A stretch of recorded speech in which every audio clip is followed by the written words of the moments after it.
بسم اللہ الرحمن الرحیم. ایک نئے پروگرام کے ساتھ آپ کی خدمت میں حاضر ہے. گیلانی صاحب، جو آئی ایم ایف کے پروگرام میں ٹیکسوں کے حوالے سے اتنے سارے برمار کی گئی تھی، اب ایک نئی اسکیم جو ہے وہ آج جب میں آپ سے بات کر رہا ہوں تو فائنانس منسٹر نے اس کو اپروو کر دیا، اس کے اوپر سائن کر دیے. وہ کیا ہے جی؟ ریٹیلرز کے لیے ایک نئی اسکیم جو ہے وہ آ رہی ہے. ایک نئی؟ جی نہیں تو وہ پرانی جو رجسٹریشن تھی اس کا وہ کیا میں آپ ہوا؟ کو وہی بتانے لگا ہوں. وہ تو رجسٹریشن تھی نا، وہ رجسٹریشن تھی صرف 6 سٹیز کے اندر. اب اس کو بڑھا کے پاکستان کے تمام بڑے شہروں میں اس کو پھیلا دیا گیا ہے.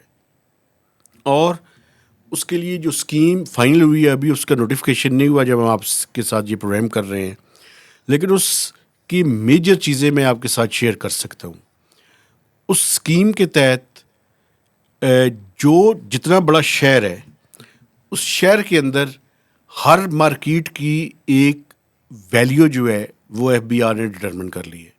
مثلاً اگر ہم اس ٹائم بلیو ایریا میں بیٹھے ہوئے ہیں تو بلیو ایریا کی جو مارکیٹ ہے اس کی ویلیو، جو دکان کی ویلیو ہے، اس کو ڈٹرمن کر لیا. جس طرح کہ آپ کو یاد ہوگا کہ ایف بی آر نے پراپرٹیز کے لیے اور ریل اسٹیٹ کے لیے ہر علاقے کی ایک ویلیو مقرر کی تھی. F B R notified rates ان کو کہتے ہیں. تو اسی طرح سے ایف بی آر نے اپنی فیلڈ فارمیشنز کے ذریعے وہ ساری معلومات لے کے ان کو یہ جو سٹیز ہیں ابھی تک جو فائنل ہوئے تھے وہ 42 سٹیز کا جو ہے وہ کہا گیا تھا، لیکن یہ پورے پاکستان کے لیے یہ اسکیم ہے. لیکن یہ ویلیو کا کیا کریں گے؟ مثلا ایک دکان کی ویلیو آپ نے ڈٹرمن کر لی، پھر کیا ہوگا؟ اس کی بنیاد پہ مہینے کا 100 روپے سے لے کر 10,000 روپے تک اس پہ ٹیکس لگے گا، فکسڈ لگے. لیکن اس کو آپ اس کی جو آمدن ہے اس سے کیسے کمپیئر کریں گے؟ ہو سکتا ہے آپ کی دکان بلو ایریا میں ہے لیکن آپ کے پاس 10 گاہک آتے ہیں اور وہ ایک اور چھوٹی مارکیٹ ہے آپارا میں، وہاں پہ 500 گاہک آتا ہے. وہ اسی کی بنیاد پہ اس کی مارکیٹ ویلیو لگائی گئی ہے نا، اور اسی مارکیٹ ویلیو کی بنیاد پہ اس کا فکس ٹیکس ہوگا. یعنی منیمم ٹیکس 100 روپیہ اور میکسیمم ٹیکس 10,000 روپیہ ہوگا. یہ تو ایک طرح کا پھر پراپرٹی ٹیکس ہوا نا بھائی. پراپرٹی ٹیکس نہیں ہے، بیسیکلی فیئر مارکیٹ ویلیو سے مراد یہ ہے. سن لیں میری بات، سن لیں نا. آپ کی دکان کی جو ویلیو ہے جی، اب بلیو ایریا میں جو ویلیو ہوگی وہ زیادہ ہوگی. ٹھیک میں ہے، مثال دے رہا ہوں. You are right. تو جو میجر اربن سینٹرز کی میجر مارکیٹس ہیں ان سے 10,000 روپیہ ہوگا. میرے بھائی آپ میری گزارش سمجھے نا جی پلیز. مجھے یہ سمجھا دیں. میری دکان ہے بلو ایریا میں، جی اس کی ویلیو ہے 5 کروڑ فرض کریں. ٹھیک ہے، اس کا رینٹ بھی ظاہر ہے زیادہ ہے اگر میں رینٹ پہ ہوں تو. ٹھیک ہے، لیکن میرے پاس گاہک ہی نہیں آ رہا، ٹھیک ہے. تو پھر میرا ٹیکس کس طرح جسٹیفائڈ ہوگا؟ یہ تو تاجر پہ انکم کا ٹیکس ہونا ہے، پراپرٹی کا تو نہیں نا ہونا بھائی. آپ یہ بات ٹھیک کر رہے ہیں، لیکن ایک بات میں آپ کو مجھے تو یہ کنفیوز کنفیوز نہیں ہے. یہ بیسیکلی میں آپ کو بتاتا ہوں چکر ایشو کیا ہے. ایشو یہ آپ ہے، ایسے ہی بتا لینا تو لیتے رہیں. نہیں ایشو یہ ہے کہ ایکچوئل میں تو ہونا یہ چاہیے کہ انکم ٹیکس انکم کے اوپر ہونا چاہیے. لیکن چونکہ یہ تاجر حضرات اپنا دکان کا بظاہر تو ریکارڈ مینٹین نہیں کرتے، ان کے پاس ریکارڈ ہوتا ہے ویسے. تو مجھے یہ بتائیں کہ حل کیا ہے؟ 2 ریکارڈ ہوتے ہیں، ہاں 3 ہوتے ہیں. مجھے ریکارڈ ہوتا ہے بہرحال. تو کہیں نہ کہیں سے تو شروع کرنا ہے. دیکھیں اس ملک میں 70 سال ہو گئے ہیں، 75 سال کہ اس ملک کے جو ریٹیلرز ہیں یہ ٹیکس نہیں دیتے. آپ مجا فرما رہے ہیں، لیکن اب حل ہے کہ کہیں نہ کہیں سے شروع کریں نا. صحیح بنائے نا میرا بھائی. یار جتنی اسکیمیں، میری بات سنیں، باقی خیر اسکیم کو اور الیبوریٹ کر لیں پہلے. ہم میری بات سن لیں. جتنی اسکیمز آج تک اناؤنس ہوئی ہیں پچھلے 30 سال میں ساری کی ساری ناکام ہوئی ہیں. تو پھر دیکھیں اس کا مقصد یہی اب ہے نا. اس میں ماضی میں کیا ہوتا رہا ہے؟ ماضی میں یہ ہوتا رہا ہے کہ پہلے بجلی کے بلوں کے اوپر جی لگا، وہ ناکام ہوا. ان کے ساتھ فکس اسکیم آئی، وہ ناکام ہوئی. ان کے ٹرن اوور کے اوپر ٹیکس لگا، وہ ناکام ہوا. کسی بھی اسکیم میں یہ آنے کے لیے تیار نہیں ہے. تو دیکھیں، ایک میں یہ بھی نہیں کہہ رہا کہ یہ اسکیم کامیاب ہو جائے گی، میں یہ نہیں کہہ رہا. میں تو یہ کہہ رہا ہوں کہ کچھ نہ کچھ دیکھیں. 100 روپیہ کیا چیز ہے یار؟ یا یہ جو بڑے بڑے ریٹیلرز بیٹھے ہوئے ہیں، 10,000 روپیہ مہینہ کیا ہے ان کے لیے؟ ایک کھانا ان کا ایک ٹائم کا ہوتا ہے فرما رہے ہیں، آپ بجا فرما رہے ہیں، لیکن یہ تو وہی بات ہے نا، یہ تو پیسے لینے کے طریقے ہیں نا یار. یہ کیا کیا جائے؟ یہ ریفارمز تو نہیں ہے نا بھائی، ریفارمز نہیں ہے، بالکل نہیں ہے. یہ تو بتا ہے نا بھائی، ٹھیک ہے مہتاب صاحب تھی 500 روپیہ دینا ہے، فلان صاحب تھی 500 روپیہ دینا ہے، یہ پیسے اکٹھے کرنے کے طریقے ہیں نا بھائی. یہ تو چندہ اکٹھا کر رہے ہیں آپ. مجھے یہ بتائیں کہ یہ ریشنل تو کوئی نہیں ہے نا. میری 1 کروڑ کی دکان ہے لیکن میری آمدن 0 ہے. یہ وہی حال ہے ان پراپرٹیز کا. کیسے 0 ہو سکتی ہے یار؟ کوئی گاہک نہیں آیا. کس طرح اوپر سے کرایہ میرا 2 لاکھ ہے. آپ چھوڑ دیں کام کیا کریں پھر؟ یار یہ عجیب بات کر رہے ہیں آپ. مجھے یہ بتائیں. نہیں آپ اس طرف نہ جائیں، آپ غلط کر رہے ہیں. میں غلط نہیں کر رہا، آپ غلط کہہ رہے ہیں. بیان کریں آپ. مجھے یہ بتائیں یار ہر دکان سے ہم نے 500 روپیہ لینا ہے. وہ جس طرح وہ جماعتوں والے آتے ہیں، وہ کہتے ہیں جناب مسجد لی چندہ. دیکھیں 500 روپیہ آپ لے لیں، ملک کے لیے چندہ لینے آئے کے لیے. آپ کی بنیادی طور پہ ریفارم آپ نے کو نہیں کرنی. بنیادی بات آپ کی ٹھیک ہے کہ کریں. آپ ریفارمز چاہتے ہیں کہ ڈاکومنٹیشن آف اکانومی ہو، جو جتنا انکم کما رہا ہے اتنے پیسے دے. آپ تو بیسیکلی جو ٹیکس کا ریشنل ہے اس کے اوپر بات کر رہے ہیں. اس کا سسٹم بنائے نا آپ. لیکن فوری طور پہ یہ 75 سالوں میں کچھ نہ، مجھے تو پتہ کیا تکلیف ہے، مجھے تو یہ تکلیف ہے کہ آپ اتنا بڑا بزنس کر رہے ہیں، آپ ایک ٹکا کنٹریبیوٹ نہیں کرتے. میں ہوں سیلریڈ کلاس سے، میری بات سن لینا، آرگومنٹ سن لیں.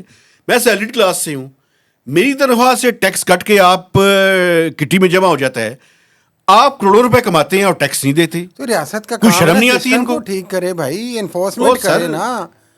انفورسمنٹ کیسے کرے؟ مجھے یہ وہ بات ہے جو آپ کے ماہرین یہاں آ کے کہتے ہیں. مجھے افسوس کے ساتھ اجازت دیں کہنے کی بات. میں بصد ادب آپ سے بھی اختلاف کرتا ہوں. جی پلیز. یہ وہی طریقہ ہے جو بار بار بہت سارے یہاں کے ٹیکس کے ماہرین نے آ کے کہا کہ یہ صرف پیسہ اکٹھے کرنے کے طریقے ہیں، یہ کوئی ٹیکس ریفارم نہیں ہے، یہ کوئی ٹیکس کا سسٹم نہیں ہے. یہ بات آپ ٹھیک کریں نا. پھر آپ چندہ اکٹھا کر کے IMF کو دے دیں گے، کہیں گے جناب ہم نے یہ کر لیا. یہ بات آپ ٹھیک کر رہے ہیں، لیکن کہیں نہ کہیں سے آغاز کرنا پڑے گا نا. یہ آغاز نہیں ہے نا بھائی. یہ تو کیا ہے پھر؟ یہ وہی ہے جو پہلے آپ کرتے ہیں، بس کس طریقے سے لوگوں کو بس پیسے اکٹھے کر کے IMF کو. مجھے یہ بتائیں، مجھے یہ بتائیں، یہ جو ریٹیلرز ہیں، ایک منٹ ٹھہر رہے، یہ جو ریٹیلرز ہیں کروڑوں روپے کی ان کی جو ہے وہ سیل ہے. تو آپ کے مفروضے ہیں نا بھائی، آپ رپورٹر ہیں. آپ تو نا پارٹی بنے یار. ایک منٹ ٹھہر جائے، میری بات تو کر رہے تھے. اربوں کے وہ ریاست جائے، سسٹم بنائے اور ایکسپوز کرے ان کو. کرے نا کسی کو ایکسپوز. ابھی جو ریسنٹلی سروے ہوا ہے، آپ ان کی کیوں بہاف پہ یہ نہیں دیکھیں نا، مجھے بات تو کرنے دینا. ایز اے رپورٹر یہ بات مجھے کہنے دیں. جی نہیں، میں کہوں گا، مجھے کہنے دینا سر، مجھے کہنے بھی نہیں دیتے آپ. پاکستان بیورو آف اسٹیٹسٹکس نے ابھی جو سینسز ہوا ہے اس میں ان کے ڈیٹا کے اندر انہوں نے کہا ہے کہ پاکستان میں 31 لاکھ ریٹیلرز کی دکانیں ہیں، 3.1 ملین ہیں. اللہ کا واسطہ ہے یہ ٹیکس نیٹ کے اندر آ جائیں. ٹھیک ہے، دیکھیں یہ ریاست نہیں چل سکے گی. وہ بھائی اچھی بات ہے، لیکن ٹیکس نیٹ کے اندر یہ سیلریڈ کلاس پہ سسٹم تو بنائے نا. سیلریڈ کلاس پہ کب تک آپ، یہ کون سا ٹیکس نیٹ کا طریقہ ہے کہ آپ دکان پیسے اکٹھے کر لو یار؟ یہ ٹیکس نیٹ نہیں ہے بھائی. سر آپ مجھے بتائیں کہ جب تک ڈاکومنٹیشن آف اکانومی نہیں ہوتی کیا کیا جائے؟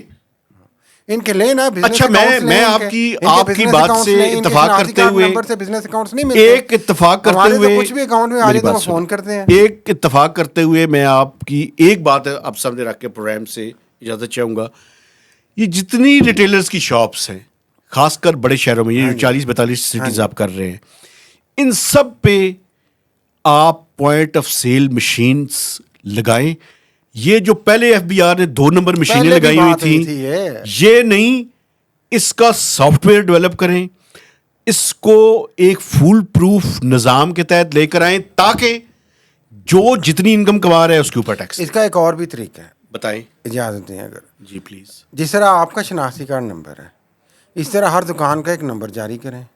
وہ تو ہے، NTN نمبر ہے. NTN نمبر تو آپ کے فرد کا ہے نا، ہر شاپ کا نمبر ہو، اس کے شاپ کا بھی NTN ہوتا ہے بھائی. ہاں، اس کے ساتھ اس کو جوڑیں، ان کے بزنس اکاؤنٹ کو چیک کریں سارا. جس طرح ہوتا ہے بھائی یہ اماؤنٹ کتنی آ رہی ہے، کتنی جا رہی ہے، کیا ہو رہا ہے. کیش لیس اکانومی ہے بھائی. میں آپ کو بتاؤں، آج آپ نے مجھے آخر میں ایک پہلے پروگرام میں ایک واقعہ سنایا، میں آپ کو ایک واقعہ سناتا ہوں. آج میری کچھ امپورٹنٹ 3 لوگوں سے ایک ملاقات تھی. حالانکہ آپ پریس کانفرنس نہیں بھی گئے. پریس کانفرنس نہیں تھی، میں کسی اور جگہ پہ تھا.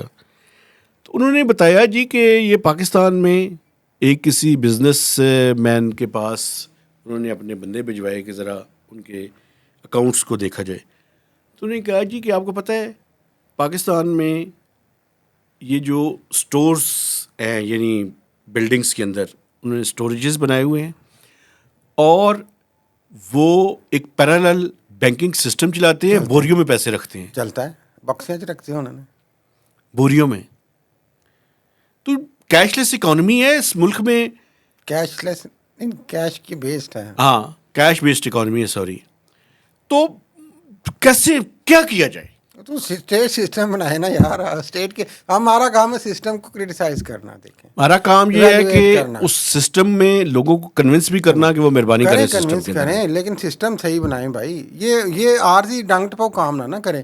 2 سال آپ پیسے اکٹھے کر لیں گے, فرض کریں اسکیم فلاپ ہو گئی, اس کے ایک نئی اسکیم آ جائے گی, IMF 2 سال ویسے ایک بات میں آپ سے 2 سال IMF راضی ہو گیا, ٹھیک ہے. ایک بات میں آپ سے اتفاق کرتا ہوں, ایک بات میں آپ سے اتفاق کرتا ہوں, پچھلے 30 سالوں میں 5 سے 7 ریٹیلرز کی اسکیمز آئی ہیں, ہاں جی, ساری کی ساری ناکام ہوئی. ہاں, لیکن IMF کا پروگرام تو چل گیا نا, ٹھیک ہے. IMF کا پروگرام تو 3 سال کا, اس کے بعد کیا ہوگا؟ وہی تو میں تو 3 سال اسکیم بتا آپ لیں گے, IMF کو کہیں گے دیکھیں ٹیکس کرنا شروع کر دیا ہے, اس کے بعد دوبارہ جب IMF کے پاس جائیں گے تو دیکھیں گے ایگریکلچر انکم پہ ٹیکس اس کے علاوہ ہے, وہ بعد میں وہ بھی سارا سسٹم بن جائے گا. یہ قوم اتنی تیز ہے, کمزور نہیں ہے.